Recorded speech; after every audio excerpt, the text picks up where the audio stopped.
Hi, welcome to Story Mode, the place where you'll find the stories you've been waiting for. Today, we're continuing the story, How I Became the Greatest Mage Ever. Chapter 4. A Beautiful New Magic Instructor.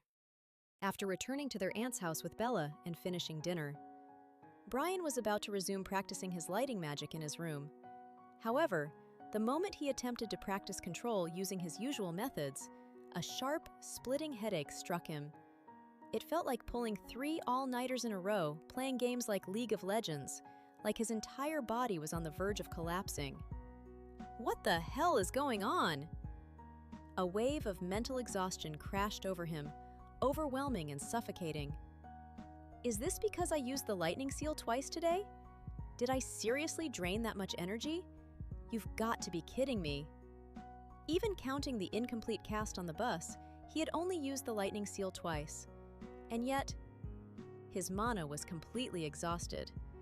Bryan had believed that after 5 months of relentless meditation, the power within his lightning stardust would be more than enough. But reality proved otherwise. After just 2 casts, it felt as if his entire lightning stardust had dimmed into near nothingness. Inside his spiritual world, the lightning stardust was usually a breathtaking sight, a radiant violet glow, resonating with 7 starseeds like a celestial constellation. But now, that brilliance was gone.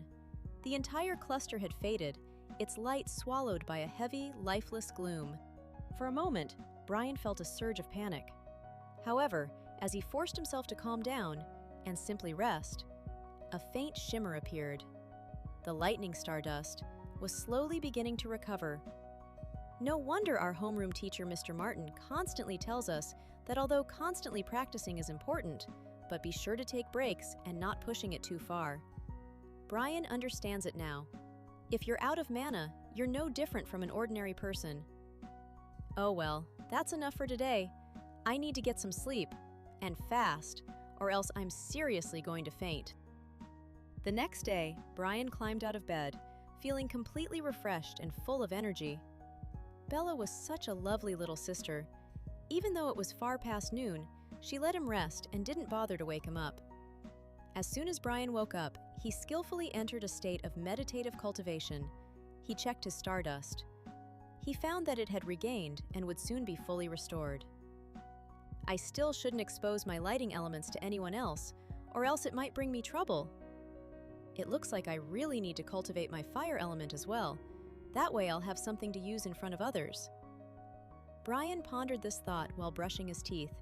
The only problem was that a person has only so much energy in a day. How could he manage to both learning how to control his fire element and also maintain his lighting element training?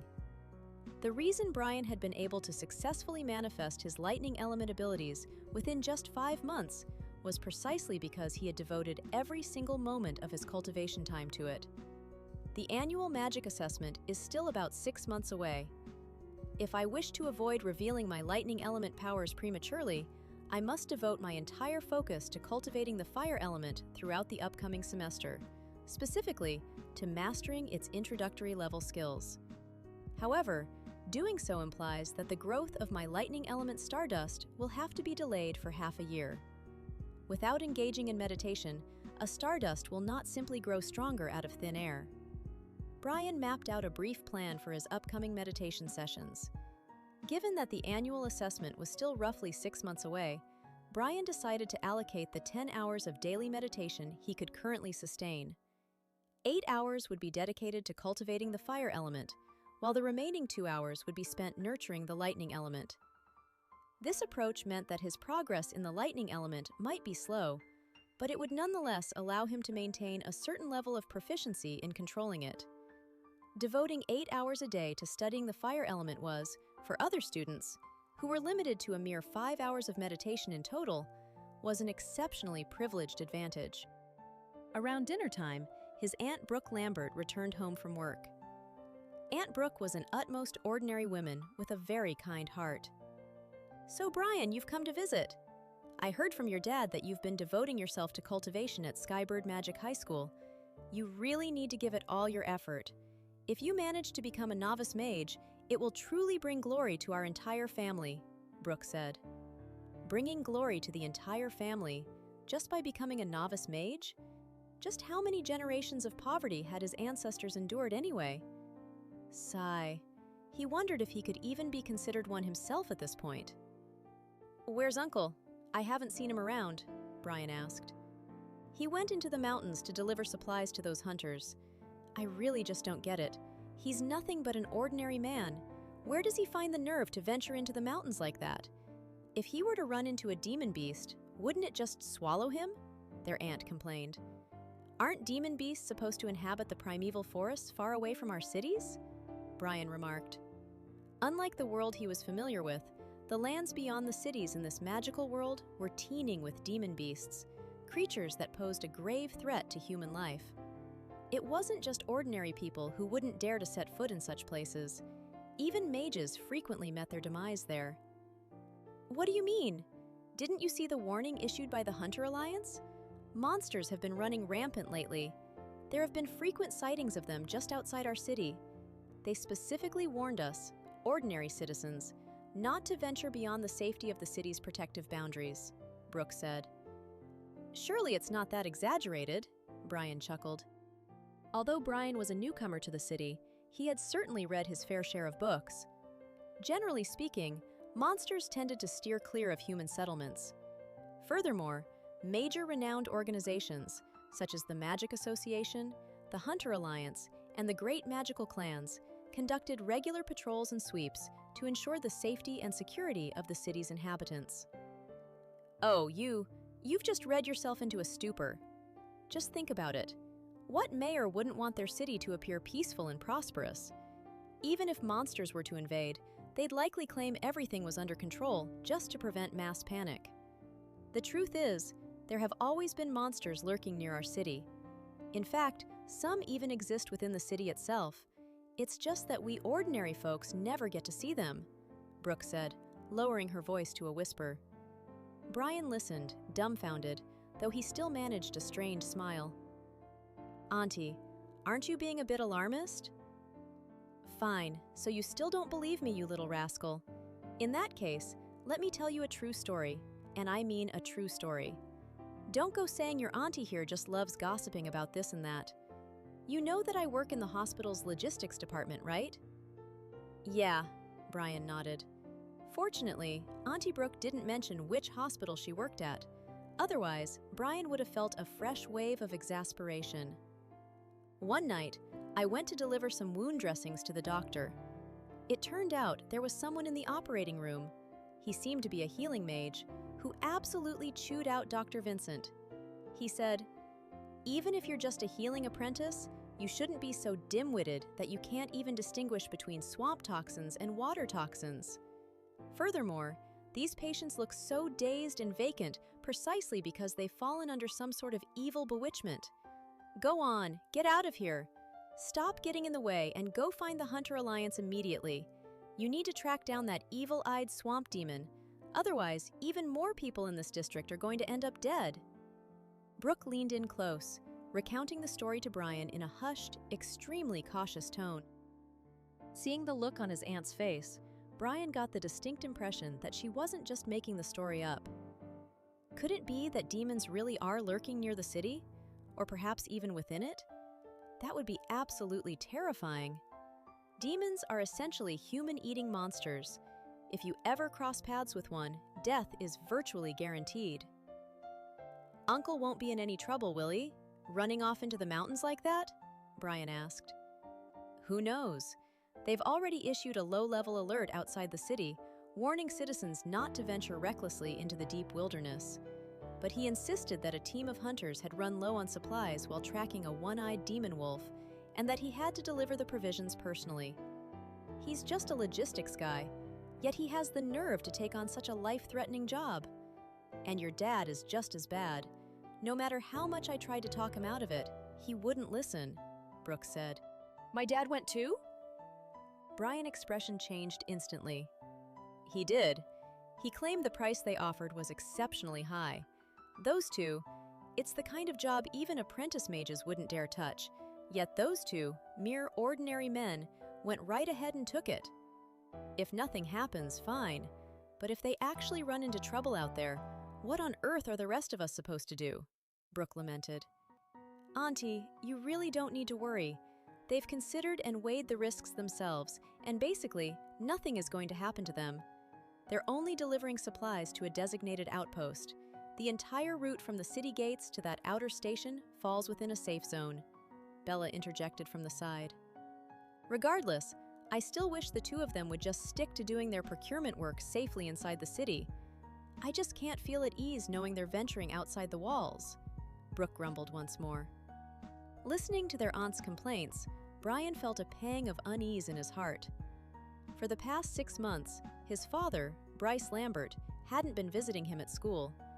It turned out he had struck out on a different path, delivering supplies to the outposts manned by mages who were out on patrol and hunting missions.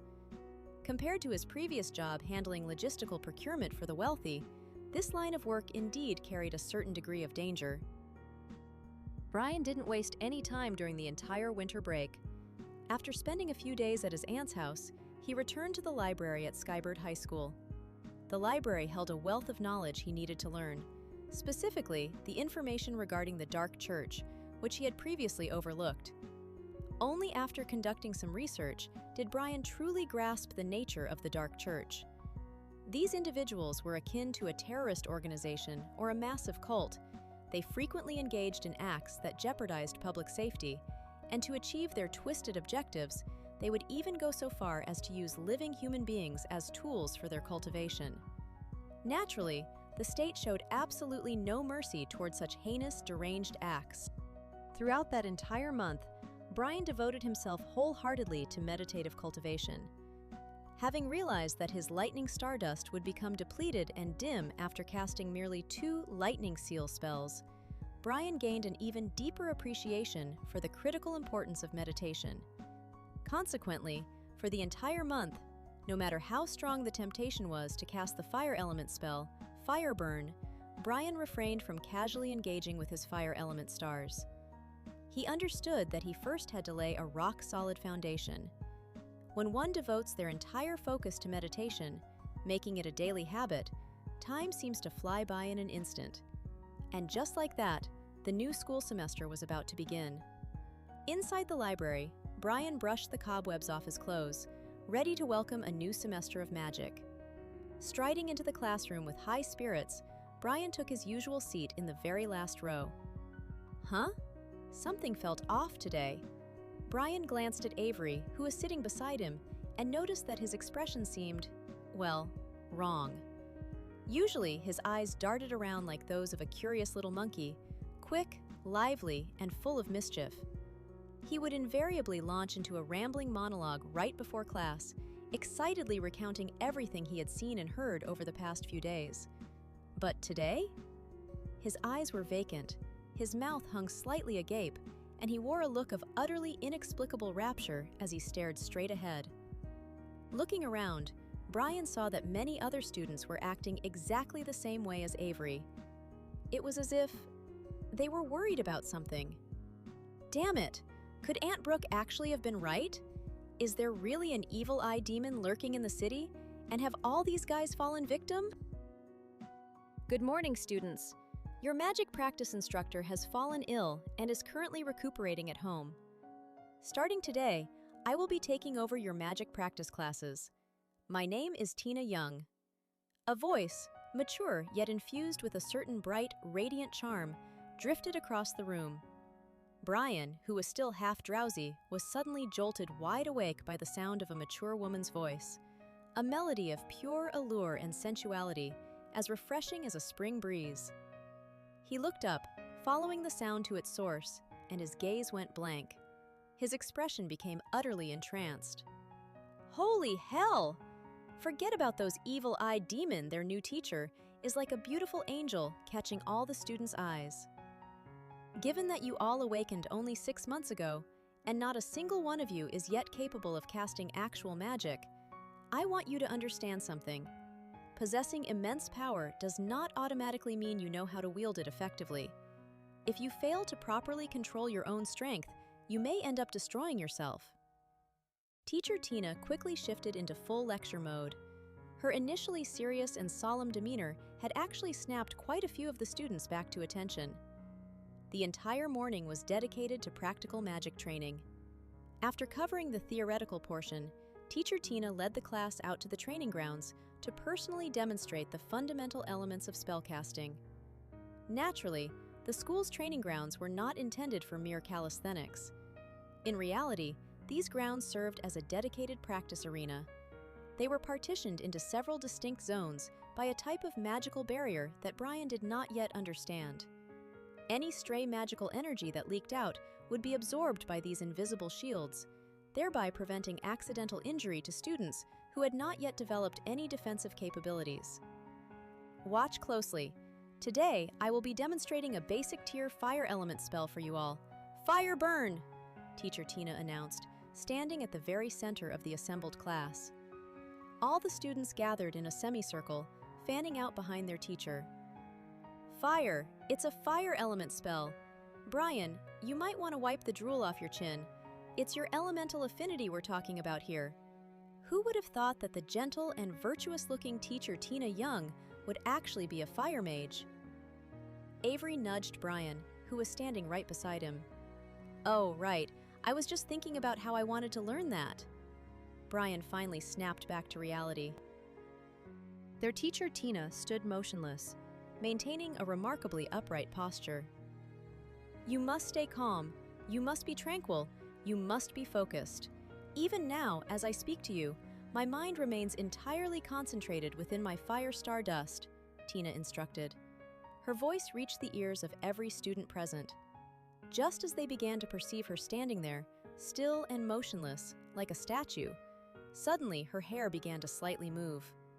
There was not a single breath of wind across the entire training field, yet her hair seemed to ripple outward, as if it was raised by a wave of heats. Control! In this moment, you are the summoner. Command your stardust to heed your will and let it open the gateway to magic power for you. Tina's voice shifted abruptly from its previous gentleness to a tone of stern solemnity, one that even carried a hint of haughty pride, as if everything before her were destined to be reduced to ash at her command. Everyone had initially assumed that the newly arrived teacher Tina Young was nothing more than an ordinary instructor, someone whose teachings, much like those old teachers, consisted merely of convoluted, nonsensical theories that would likely prove unreliable when one attempted to cast magic in practice. Yet, this young teacher standing before them appeared as if she had commanded this power for ages. She was able to manipulate the stardust simultaneously while delivering her instruction. And once the magical incantation reached its climax, the surging, fiery aura she unleashed was on an entirely different level. Remember, once you have completed the arrangement of the stardust, you must never let your mental focus waver. You must immediately lock onto your intended target. That commanding voice rang out once again. Fire element, scorch! Her voice resonated like the tolling of a great magical bell, vibrating deep within the minds of all who heard it. In that very instant, a striking crimson trail of starlight materialized around teacher Tina. Flashing briefly around her form, the luminous energy swiftly converged upon her right hand, a hand as fair and smooth as polished jade. As she curled her fingers into a half-clenched fist, a mass of scorching red energy rapidly surged forth from her palm, wild, volatile, and seething with raw power. With a forceful snap of her arm, she unleashed the strike. The ball of flame shot forth like an arrow released from a bowstring, painting a vivid streak of crimson across the air before, with the unerring precision of a bullet, it pierced straight into the puppet's body. Is that it? Why is there no reaction? It clearly made contact. The atmosphere fell into a sudden, momentary silence. The puppet, struck by the massive fire spell, showed absolutely no response, a stark contrast to the formidable aura teacher Tina had just projected. Amidst the whispers of doubt, their teacher Tina slowly turned around. Facing the 48 still somewhat immature student in her class, a smile of soaring confidence curved at the corners of her lips. Whoosh! Whoosh! Whoosh! Whoosh! Suddenly, A shocking blaze of crimson erupted from within the puppet's body. It was no mere slow kindling, but a frenzied, dancing inferno, as if intent on incinerating everything combustible in a single explosive instant. The humanoid puppet, which had appeared completely unscathed just moments before, was instantly engulfed by the crimson flames. 1 second?